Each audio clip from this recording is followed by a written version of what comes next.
அண்ணாமலை தேர்தல் களத்தில் போட்டியிடுவதற்கு உறுதியாகிவிட்டது. அதுவும் கோவை வடக்கு தொகுதியில் போட்டியிடுவதற்கு விருப்பம் தெரிவித்து விட்டார். ஆனால் ஒரு சிக்கல் இருக்கிறது. கோவை வடக்கை வானதியும் கேட்பதால் டெல்லி மேலிடம் குழப்பத்தில் இருக்கிறது. தேயிலை தோட்ட தொழிலாளர்களிடம் வாக்கு சேகரிப்பில் தீவிரமாக ஈடுபடும் பிரதமர் மோடி. வழக்கம் போல நாடகத்தை தொடங்கிய திமுக, பாஜகவை தொடர்ந்து விமர்சிக்கும் முதல்வர் ஸ்டாலின், அமித்ஷாவிடம் கெஞ்சி கூத்தாடும் விஜய், தேசிய கட்சிகள் வேட்பாளர் அறிவிப்பில் தாமதம் ஏன்? இதை பற்றி தான் இந்த வீடியோவில் பார்க்க போகிறோம். அதற்கு முன்பாக நமது சேனலை சப்ஸ்கிரைப் செய்து கொள்ளுங்கள். வீடியோவை தொடர்ந்து முழுமையாக பாருங்கள். அன்பு தமிழ் நெஞ்சங்களுக்கு அன்பு வணக்கம்.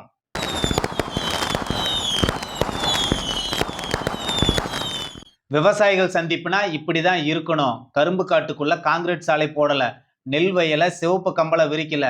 உண்மையான விவசாயிகளை தேயிலை தோட்டத்தில் சந்திச்சு வாக்கு சேகரிப்பில் தீவிரமாக ஈடுபட்டு வருகிறார் பிரதமர் மோடி அவர்கள்.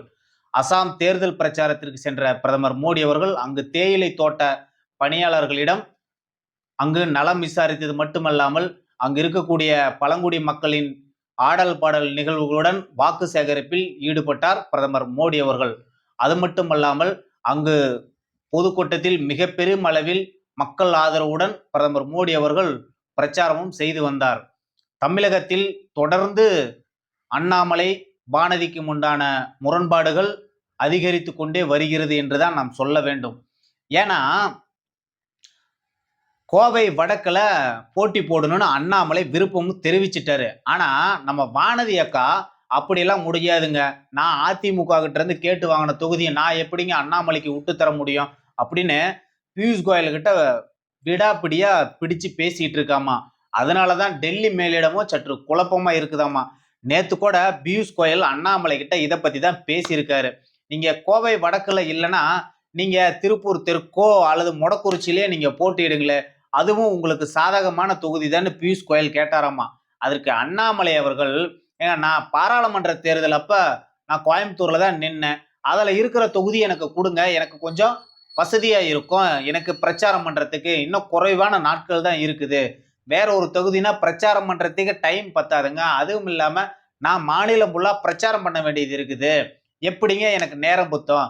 இப்ப மத்தவங்க அப்படின்னா அவங்க அந்த தொகுதியில தான் வேலை பார்க்க போறாங்க, நான் மாநிலம் முழுக்க பிரச்சாரம் செய்ய போறேன், அதனால எனக்கு போதிய நேரம் வேணும், அவகாசம் வேணும், எனக்கு கோவை வடக்கு கொடுங்க, கொடுத்தா கொடுங்க, நான் நிக்கிறதுக்கு தயாரா இருக்கிறேன், வேற தொகுதினா நான் தேர்தலே நிக்கலைங்க, நான் பிரச்சாரம் மட்டும் பண்றேன் அப்படின்னு அண்ணாமலையே சொல்லிட்டு கிளம்பிட்டாராம். ஆனா நம்ம வானதி அக்கா விடாப்பிடியா இருந்துகிட்டு இருக்கிறாங்களாமா.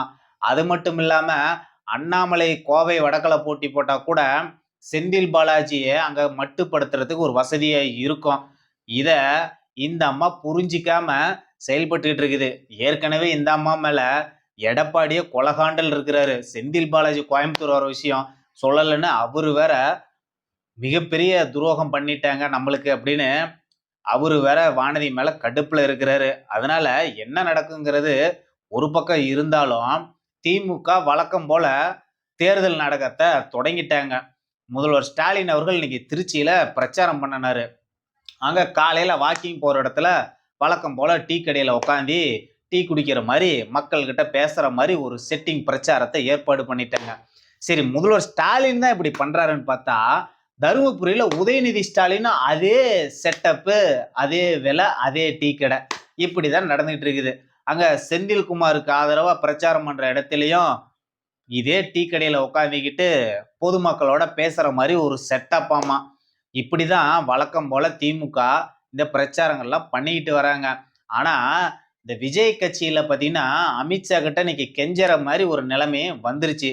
நேத்து சென்னையில வில்லிவாக்கத்துல பிரச்சார பொதுக்கூட்டத்துல பாத்தீங்கன்னா சோடா பாட்டில்லாம் எடுத்து அடிச்சிருக்காங்க. அதுதான் ஆதவ அர்ஜுனா, இன்னும் எவ்வளவுதாங்க முதல்வர் ஸ்டாலின் எங்களை அடிப்பீங்க, எங்களை விட்டுங்க, நிப்பாட்டுங்க அப்படின்னு சொல்லிட்டு இன்னைக்கு காலையில விஜய் சார்பா உள்துறை அமைச்சருக்கு கடிதம் எழுதியிருக்காங்க. அதுவும் உள்துறை அமைச்சருக்கும் உள்துறை செயலாளருக்கும். ஆனா உள்துறை செயலாளர் அஜய்குமார் அவர்கள் மணிப்பூர் கவர்னரா மாறி பல மாதம் ஆயிப்போச்சு. அவருக்கு இவங்க பிரச்சாரத்துக்கு பாதுகாப்பு வேணும்னு கடிதம் எழுதுறாங்க. ஆனா இன்னைக்கு கோவிந்த் மோகன் அவர்கள் இன்னைக்கு இருக்காரு. ஒரு தேசியத்துக்கு ஒரு கடிதம் எழுதுறது கூட யாருக்கு எழுதுறாங்கிறது தெரியாத இடத்துல தான் இன்னைக்கு விஜய் கட்சி இன்னைக்கு இருந்துகிட்டு இருக்குது. அந்த சூழ்நிலையில இவங்க ஆட்சியவே பிடிக்க போறாங்களாமா. அப்படிதான் இவங்க பேசிட்டு இருக்கிறாங்க. இந்த தேசிய கட்சியில மட்டும் தொடர்ந்து இந்த வேட்பாளர் அறிவிப்புல ரொம்ப தாமதம், இழுபறிகள் நடந்துகிட்டு இருக்கிறது. இது வழக்கமாவே இருக்குது. ஏன்னா தமிழ்நாட்டுல எல்லா கட்சியும் வேட்பாளர் அறிவிச்சுட்டு எல்லாரும் பிரச்சாரத்துக்கு கிளம்பிட்டாங்க. ஆனா பாஜகவும், காங்கிரஸ் கட்சி மட்டும் இன்னும் வேட்பாளரை அறிவிக்காம இருக்குது. பாஜக இன்னும் 1 நாள், 2 நாள்ல அறிவிச்சிரும்னு சொல்லிட்டாங்க. ஆனா காங்கிரஸ்ல என்ன நடக்குதுன்னே நமக்கு தெரியல. என்ன கூத்துனா, வேட்பாளருக்கு அங்க இப்ப இருக்கிற தலைவரு 1,00,00,000, 2,00,00,000ன்னு முன்பணமா வாங்கி வச்சிருக்காராமா. அதனால தான் இன்னைக்கு பெரிய சிக்கல் நடந்துட்டு இருக்குதாம். ஏற்கனவே ஒரு உத்தேச பட்டியல் செல்வ பெருந்தகை கொடுத்தாராமா. அத பார்த்துட்டு ராகுல் காந்தி கிழிச்சு மூஞ்சிலே வீசிட்டாராமா. எனக்கு வேற பட்டியல் சரியான குடுங்கன்னு. ஆனா அதுக்கப்புறம் தான் பார்த்தா, இந்த 1,00,00,000, 2,00,00,000 முன்பணமா வாங்கின விஷயம் காங்கிரஸ் தலைவர்களுக்குல்லாம் இன்னைக்கு வெளிச்சத்துக்கு வந்திருக்குது. அது மட்டும் இல்லாம, இன்னைக்கு நயினார் வந்து அதிமுக கேட்டதுனால தாங்க நான் திருநெல்வேலிய விட்டு குடுத்தேன்னு சொல்றாரு. சரி ஓகே. நீங்க உங்க தொகுதிய அதிமுக கேட்டுச்சு. நீங்க குடுத்துட்டீங்க. சரி ஓகே. நீங்க சிங்காநல்லூரோ, கிணத்துக்கடவையோ நீங்க வேறு தொகுதி மாற்றா வாங்குனீங்க அப்படின்னா, இல்ல. சரி ஓகே. முன்னாடியே பாஜக நிர்வாகிகள் வேலை செஞ்ச வேளச்சேரியோ, பண்ருட்டியோ, டி நகரையோ வாங்குனீங்களா அப்படின்னா, இல்ல. சரி ஓகே. அதுதான் பண்ணல. சரி ஓகே. வெற்றி வாய்ப்பு இருக்கிற தொகுதிய தான் நீங்க கேட்டு வாங்குனீங்கன்னா அப்படின்னா, இல்ல. ஏன்னா, நயினார் கேட்டா தானே எடப்பாடி குடுப்பாரு. இவங்க தான் கேட்கவே இல்லையே. கேட்கல அப்படின்னா, நயினார் எப்படி குடுப்பாரு? ஆனா, இன்னைக்கு அப்படிதான் இன்னைக்கு பாஜக தொகுதிகள்லாம் இன்னைக்கு வாங்கி வச்சுட்டு இருக்கிறாங்க. அது மட்டும் இல்லாம, இன்னைக்கு அ முதல்வர் ஸ்டாலின் அவர்கள் கடுமையா பாஜகவ தேர்தல் காலத்துல விமர்சனம் பண்ணிட்டு இருக்கிறாரு. அது குறித்து எந்த பாஜக தலைவர்களும் எதிர் கருத்துக்கள் பேசாம இருக்காங்க. எனக் கேட்டா, அக்கா வானதி அக்கா தேசிய மகளிர் அணி தலைவி. தமிழிசை அக்கா முன்னாள் மாநில தலைவர், 2 மாநிலத்துக்கு கவர்னராவும் இருந்தாங்க. எல்முருகன் மத்திய அமைச்சரா இருந்தாரு. பொன்னாரும் மத்திய அமைச்சரா இருந்தாரு. எல்முருகன் இருக்காரு. நயினாரு இன்னைக்கு மாநில தலைவரா இருக்காரு. இந்த 5 பேத்துக்கும் சீட்டு குடுக்காம, இவங்க 5 பேத்தையும் தேர்தல் பிரச்சாரத்துக்கு பாஜக மேலிடம் செஞ்சா என்ன? இதெல்லாம் செஞ்சாங்கன்னா, கட்சி வேகமா வளரும். ஆனா, பாஜக தான் இதெல்லாம் செய்யாது. தொடர்ந்து இவங்க தோக்குறவங்களுக்கே தான் வாய்ப்பு குடுக்கும். புதுமுகங்களுக்கு வாய்ப்பு குடுக்கிறதா மோடி சொல்லியிருக்காராமா.